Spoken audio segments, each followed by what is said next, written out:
தமிழகத்தில் டெங்கு காய்ச்சலின் பாதிப்பு அதிகரித்து வருகின்றது.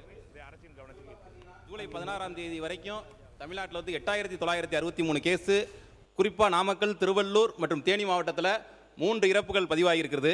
இந்த மாதம் தென்காசியில் வந்து ஆகஸ்ட் 18ஆம் தேதி 3 இறப்புகள், கடையநல்லூரில் வந்து இலங்கை தமிழர் மறுவாழ்வு முகாமில் வந்து 13 வயசு ரிகானா மேரி, 27 வயது நிர்மலா இருவரும் இறந்திருக்காங்க. அந்த பகுதியில் வந்து பார்த்தீங்கன்னா 50க்கும் மேற்பட்டவர்கள் பாதிப்புக்குள்ளாகி மருத்துவமனையில் அனுமதிக்கப்பட்டிருக்காங்க. அதே மாதிரி 19ஆம் தேதி ஆகஸ்ட் மாதம் கடையநல்லூர் பகுதியில் ரகுமானியபுரத்தை சேர்ந்த 20 வயது அப்துல் ரஹ்மான், இந்த மாதிரி தென்காசியில் அதுவும் குறிப்பிட்ட கடையநல்லூரில் பார்த்தோம் இந்த 3 நாளில் 3 டெத்து. 4வது சங்கரன் கோயில் பகுதியில் பார்த்தீங்கன்னா மருதாபுரியில் 16 வயது மதன் பாண்டி, மொத்தம் 4 டெத்து. இந்த 4 நாளில் இதை பற்றி நேற்று நிறைய விவரங்கள் தெரிவிக்கப்பட்டு விட்டது. மாண்பு உறுப்பினர் எல் ஜெயசுதா அவர்கள்.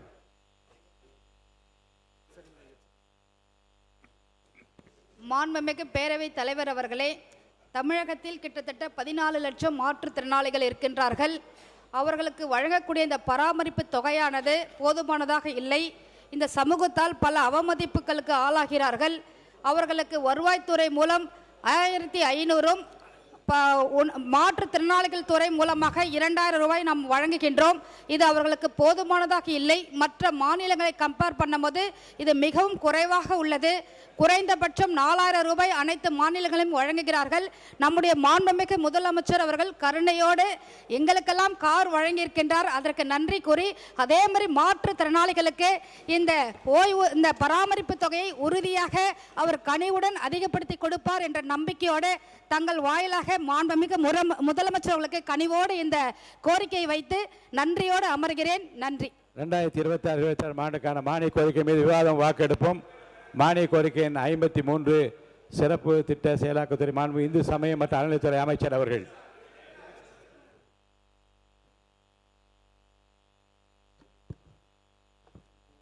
எதிர்கட்சி தலைவர் அவர்கள். மாண்புமிகு பேரவைத் தலைவர் அவர்களே, ஒரு முக்கியமான விஷயத்தை உங்கள்கிட்ட குறிப்பிட விரும்புகிறேன். ஏற்கனவே என்னுடைய மூத்த சட்டமன்ற உறுப்பினர் இது உங்களுடைய கவனத்துக்கு எடுத்துகிட்டு வந்திருக்கிறாங்க. மீண்டும் நினைவுபடுத்த விரும்புகிறேன். இந்த அவையை நீங்கள் முடிந்த வரைக்கும் மிகச்சிறப்பாக எங்களை எல்லாம் வழிநடத்தி கொண்டு போகிறீர்கள். எங்களுக்கும் கேள்வி கேட்பதற்கான வாய்ப்பையும் கொடுக்குறீர்கள், முடிந்த அளவுக்கு கொடுக்குறீங்க. எங்களை விட அதிகமாக ஆளுங்கட்சி உறுப்பினர்களுக்கும் அமைச்சர்களுக்கும் வாய்ப்பை கொடுத்துக்கிட்டு இருக்கிறீங்க. எண்ணிக்கை அடிப்படையில் அவங்களுக்கு அதிகமாக கொடுக்குறேன். முடிந்தவரை குறை சொல்ல கொடுத்துக்கிட்டு இருக்கீங்க. நான் இங்கே குறிப்பிட விரும்புவதெல்லாம் ஆளுங்கட்சியை சேர்ந்த உறுப்பினர்கள், அமைச்சர் பெருமக்கள் எங்களுக்கு பதில் சொல்லும்போது ஆதாரம் இல்லாமல் பல குற்றச்சாட்டுகளை வைக்கிறாங்க. ஆனால் நீங்கள் அதையெல்லாம் அவை குறிப்பிலிருந்து சரியாக நீக்கிடுறீங்க. இன்னும் சொல்ல போனால் சட்டமன்ற வரலாற்றிலே இதுதான் முதல் முறையாக எதிர்க்கட்சி உறுப்பினர்கள் பேசுவதை விட ஆளுங்கட்சி உறுப்பினர்கள், அமைச்சர் பெருமக்கள் பேசுவதையெல்லாம் நீங்கள் தான் முதலாக அவை குறிப்பிலிருந்து நிறைய எடுத்திருக்கிறீங்க. அந்த வரலாறு நீங்கள் படைச்சிருக்கிறீங்க. அதற்கு எங்களுடைய வாழ்த்துக்களை தெரிவிச்சுக்கிறோம். இப்போது இந்த அவை நிகழ்ச்சியெல்லாம் நீங்கள் லைவில் எல்லாமே போயிட்டுருக்கு. கேள்விகள் நாங்கள் கேட்டால் நாங்களே ஆச்சரியப்படுற அளவுக்கு, அதிசயப்படுற அளவுக்கு பதில்களையும் கொடுக்குறாங்க. கேள்வி கேட்டால் பதில் சொல்லலாம். இப்போ பாட்டெல்லாம் வேற பாட ஆரம்பிச்சிட்டிங்க. எங்களுக்கே சில நேரம் சட்டமன்றத்துக்கு வந்திருக்கோமா இல்லை இப்போ சூப்பர் சிங்கர் நிகழ்ச்சிக்கு வந்திருக்கோமா அப்படின்னு சந்தேகப்படுற அளவுக்கு இங்கே பாட்டு நிகழ்ச்சிகள்லாம் நடந்து கொண்டிருக்கிறது. நீங்கள் அவை குறிப்பிலேருந்து நீக்கிடுறீங்க. ஆனால் இதெல்லாம் நேரடி தொலைக்காட்சியில் போகும்போது இதெல்லாம் யூடியூப் சேனல்லையும் சோஷியல் மீடியாலையும் ரீல்ஸாக கட் செய்யப்பட்டு அதிகமாக ஷேர் செய்யப்படுகிறது. அதன் பிறகு நீங்கள் இதில் நீக்குவதிலே அர்த்தம் இல்லாமல் போய்விடுது. எனவே இதை மீண்டும் உங்களுடைய கவனத்திற்கு நான் கொண்டு வர விரும்புகிறேன்.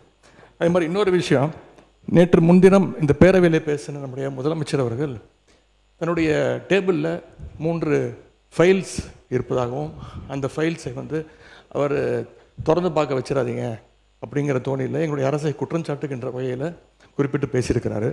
அந்த ஃபைல்ஸை நாங்கள் கேட்டுக்கொள்வது, தயவு செய்து அவர் திறந்து பார்க்க வேண்டும், அதன் மீது அவர் ஆக்ஷன் எடுக்க வேண்டும். எதற்காக பயப்படுறீங்க, எதற்காக காலம் தாழ்த்துறீங்க, இதையே 3 மாதமாக சொல்லிட்டு இருக்கிறீங்க. ஜோசியக்காரன் சொன்னால் தான் அந்த ஃபைல் திறந்து பார்ப்பீங்களா? நல்ல நேரம் அதை பார்த்துக்கிட்டு இருக்கீங்களா? மாண்புமிகு எதிர்க்கட்சி தலைவர்களுக்கு முதலமைச்சர் அன்றைக்கு பேசுகிற போது மாண்புமிகு பொதுப்பணித்துறை அமைச்சர் சொல்லுங்கள். மாண்புமிகு பேரவைத் தலைவர்களே, நம்மளுடைய மூத்த உறுப்பினர் ஃபஸ்ட்டு 2 நாளுக்கு முன்னாடி சொன்னார், நாங்கள் முதலமைச்சர் சொல்லும்போது நாங்கள் மிசாவையே பார்த்த இயக்கம்னு. நீங்கள் மிசாவே பார்த்த இயக்கம் தான். ஆனால் மிசாவே பார்த்த திமுக இயக்கத்தை தனி பெரும் கட்சியாக எங்களோட தலைவர் வெற்றி பெற்று இந்த தேர்தலில் தாவேக்கான என்னன்னு காமிச்சிருக்கோம். அதனால எங்களுக்கு எந்த பயமும் கிடையாது. ஒவ்வொரு தலையிலையும், முக்கியமாக நெடுஞ்சாலைத்துறையிலும் சரி, முக்கியமாக பொதுப்பணின்னு சொல்லி வெள்ளை வேறிக்கை வெளியிட்டு முதலமைச்சருடைய அலுவலகத்தில் அந்த ஃபைல் இருக்கு. கண்டிப்பாக ஆதாரத்துடன் சட்டப்படியான நடவடிக்கை எடுக்கப்படுங்கிறதா முதலமைச்சர் சொல்ல வந்தது.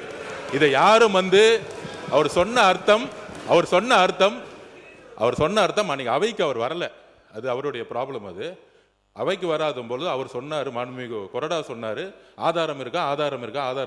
நிதித்துறை அமைச்சர் பார்க்கும் பொழுது, அவர் கேட்கும் பொழுது, எங்ககிட்ட ஆதாரம் இருக்கு, அதை தகுந்த நேரத்தில் சட்டப்படியான நடவடிக்கை எடுக்கப்படும் சொன்னாருங்கிறத பதிவு பண்றேன். ஏன்னா அவர் எதிர்க்கட்சி தலைவர் இன்னைக்கு வரல, அவர் அதனால தான் பதிவு பண்ண. அதுக்கப்புறம் அவர் சொல்றாரு, போன 5 வருஷம் இவங்க என்ன ரீல்ஸ் விட்டாங்க, என்ன பாட்டு பண்ணாங்க, பாராளுமன்றத்திலே பதவி ஏற்கும் பொழுது எங்களுடைய எந்த கட்சி தலைவரையும் பத்தி உறுதிமொழி எடுக்கல. அவரை பத்தி பேசிதான் உறுதிமொழி எடுத்தாங்க. பாராளுமன்றத்திலேயே தமிழ்நாட்டுடைய புகழ் பெரியாரை பத்தியோ அண்ணாவை பத்தியோ பேசல. ஒவ்வொரு எம்பியும் போய் யாரை பத்தி பதவி பிரமாணம் பண்ணாங்கிறது மக்களுக்கு தெரியும். இந்த அவை உறுதியாக சொல்றோம், நீங்க 25 வருஷத்துக்கு மேல ஆட்சியில் இருந்தீங்க, ஏன் தைரியம் இருந்தா லைவ் போடல? நீங்க இது வரைக்கும் உங்ககிட்ட நேர்மையான வெளிப்படை தன்மையான சட்டமன்றத்தை நடத்தக்கூடிய தைரியம் திமுக இதுவரைக்கும் இருந்தது இல்லை. முதல் முறையாக தமிழ்நாட்டு வரலாற்றிலேயே தமிழ்நாட்டுடைய மக்களாட்சியை நிலைநாட்டி, ஜனநாயகத்தை நிலைநாட்டி, நாங்கள் தவறு செய்தால் நீங்கள் சொல்லுங்கள் சொல்லக்கூடிய சபாநாயகரையும் ஒரு ஆட்சியும் எங்களுடைய முதலமைச்சர் மக்களுடைய ஜனநாயகத்தை காப்பாற்றுவதற்காக லைவா மக்கள் முன்னாடி தெரியுமா விட்டுருக்கார். அதை நாங்கள் பதிவு பண்றோம். ஏன் ஏன் லைவ் இல்ல? 2021 உங்களுடைய தேர்தல் அறிக்கை என்ன இருந்துச்சு? 2021 திமுகவுடைய தேர்தல் அறிக்கையில் சட்டமன்றத்தை லைவ்ல கொண்டு வரணும் சொன்னீங்களே, ஏன் செய்யல? மாண்பு நீர்வளத்துறை அமைச்சர், மாண்பு பேரவைத் தலைவர் அவர்களே, கொஞ்சம் சொல்லிட்டோம். ஜோசியர் என்ற வார்த்தையை நீக்கும்படி கேட்டுக்கொள்கிறேன். அதுக்கு அடுத்தபடியாக நேற்று மார்க்கெட்டில் ஒரு 70 வயசு முதியவர் சொன்ன ஒரு வார்த்தை என்னான்னு பார்த்தீங்கன்னா, இப்போல்லாம் நாங்கள் சீரியல்லாம் பார்க்குறதில்ல, லைவை அசம்பிளியில் சட்டசபையில் என்ன நடக்குதுன்றதை நான், என் மனைவி, என் பேத்தி முதல் கொண்டு அதை நாங்கள் காலேஜ் முடிச்சுட்டு வந்தால் கூட நாங்கள் இதை பார்த்துன்னு இருக்கிறோம். உண்மையாகவே ரொம்ப சந்தோஷமாக இருக்குது, நிம்மதியாக இருக்கிறோம். எங்களுக்கு எல்லாம் இருந்த பயம் எல்லாம் போய் இன்றைக்கி எதுவாக இருந்தாலும் எங்களுக்குன்னு ஒரு புள்ள இருக்கிறார் நம்மளுடைய முதலமைச்சருன்றதை அவர் அந்த பெரியவர் சொன்னார். இது உண்மை சம்பவம். இதை நான் மாண்பு பேரவைத் தலைவர்களே, இவர்கிட்ட நான் அமைச்சர்கிட்ட காலையில் வந்த உடனே நான் இதை சொன்னேன்.